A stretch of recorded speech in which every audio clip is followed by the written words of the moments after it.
हमारे साथ देश के सबसे बड़े मनी मैनेजर्स में से एक वाइट ओक कैपिटल के सीईओ आशीष सोमैया जुड़े हैं। आशीष सोमैया के पास इन्वेस्टिंग की दुनिया में 2 दशक से ज़्यादा का अनुभव है। एसेट मैनेजमेंट इंडस्ट्री के बड़े नामों में शामिल हैं आशीष सोमैया, और वाइट ओक से पहले मोतीलाल ओसवाल एएमसी के भी सीईओ रह चुके हैं और आईसीआईसीआई प्रूडेंशियल एएमसी को भी लीड कर चुके हैं। इनके नेतृत्व में मोतीलाल ओसवाल एएमसी के पोर्टफोलियो में शानदार ग्रोथ रही थी। Ashish ji, good morning.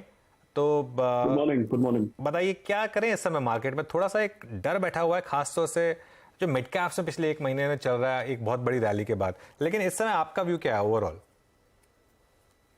अनूप जी, एक्चुअली मैं कोई अगर समझिए करेक्शन है या स्मॉल एंड मिड कैप में थोड़ा सा अगर डर या दुविधा है तो फ्रैंकली मैं उससे दुखी नहीं होऊंगा, क्योंकि मुझे ऐसा लग रहा है कि थोड़े समय से जो भी बाहर के, अगर आप ग्लोबल मार्केट को देखें या मैक्रो इकोनॉमिक्स को देखें, तो काफी सारे जो बाहर के हिकअप्स है या बाहर की जो अड़चने हैं उसको मार्केट एक तरीके से आप देखें तो इग्नोर करते हुए चला जा रहा था। तो जैसे अगर हम देखें, पहले अगर हमारे कॉन्वर्सेशंस देखें तो हमने जैसे यूएस में ब्याज दर बढ़ रहे हैं, यूएस की आर्थिक व्यवस्था में जो वहाँ पे फेड एक तरीके से स्लो डाउन इंजीनियर करने की या हार्ड लैंडिंग सॉफ्ट लैंडिंग अलग है, किसी भी तरीके की लैंडिंग इंजीनियर करने की जो कोशिश हो रही है उसको मार्केट इग्नोर करता चला जा रहा है। और खासकर हमारे यहाँ पे अगर आप देखें तो पिछले 6 महीने में small mid cap micro cap को लेकर के बहुत भारी तेजी थी।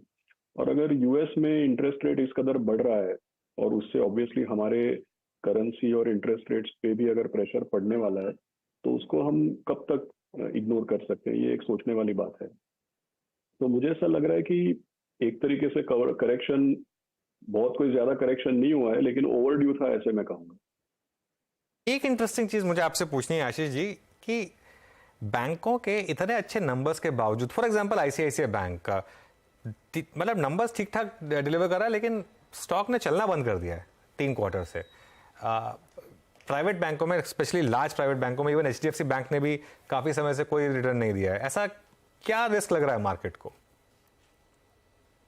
तो अनुज जी, अगर आप देखें तो एक नजरिया ये भी होता है कि मार्केट में किस तरीके का फ्लोज है और किस तरीके का मूवमेंट है। अगर आप देखें तो मैं रिपीट तो नहीं करने के, बट जस्ट टू सिंप्लीफाई, अगर आप देखें मार्च में जब यूएस में एक तरीके से इस तरीके का माहौल बना कि यूएस में अब रेट हाइक्स रुक जाएंगे, पॉज हो जाएगा, शायद 2023 में रेट कट देखने मिलेगा, तब आपने देखा कि यूएस डॉलर थोड़ा डेप्रिशिएट हुआ, डॉलर इंडेक्स ने अपनी स्ट्रेंथ छोड़ दी, रुपया भी अप्रिशिएट हुआ और उसको लेकर के बहुत भारी एफआई फ्लोज देखने को मिले हमको। अभी का जो माहौल है इसमें आप देखिए कंटिन्यूसली पिछले मेरे ख्याल में 2-2.5 महीने से कंसिस्टेंटली एफआई फ्लो नेगेटिव है। तो एक तो ये हेडविंड हो सकता है बड़े स्टॉक्स के लिए या प्राइवेट सेक्टर बैंक्स के लिए, एक हेडविंड जरूर ये हो सकता है। दूसरा भी अगर आप देखें तो मार्केट में लार्ज कैप इंडेक्स को आप देखें तो करीब करीब अब 2 साल हो गया 18,500 19,500 इस तरीके का मूवमेंट देखने को मिल रहा है। तो मुझे लगता है कि थोड़ा सा कोरिलेशन फ्लोज और एफआईआईस का भी हम लोगों को ध्यान में रखना चाहिए। बट उसके अलावा अगर आप मुझे पूछे तो डेफिनेटली बैंकिंग एक ऐसा सेक्टर है जिसमें लोगों को कंस्ट्रक्टिव रहना चाहिए, पॉजिटिवली देखना चाहिए।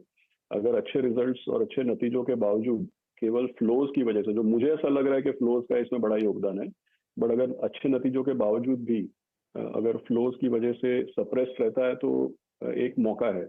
बट यहाँ पे क्या है कि जो डोमेस्टिक इन्वेस्टर्स हैं या म्यूचुअल फंड के फ्लोज भी हैं, वो ज्यादातर आप देखिए पिछले 3-4 महीनों में कंसिस्टेंटली बहुत ज्यादा स्मॉल एंड मिड कैप की तरफ मूवमेंट रहा है। मतलब ऐसा भी हुआ है कि अगर आप इंडस्ट्री के नेट फ्लोज देखते हैं तो 30-30%, 40% net flow small and mid cap funds में आए हैं।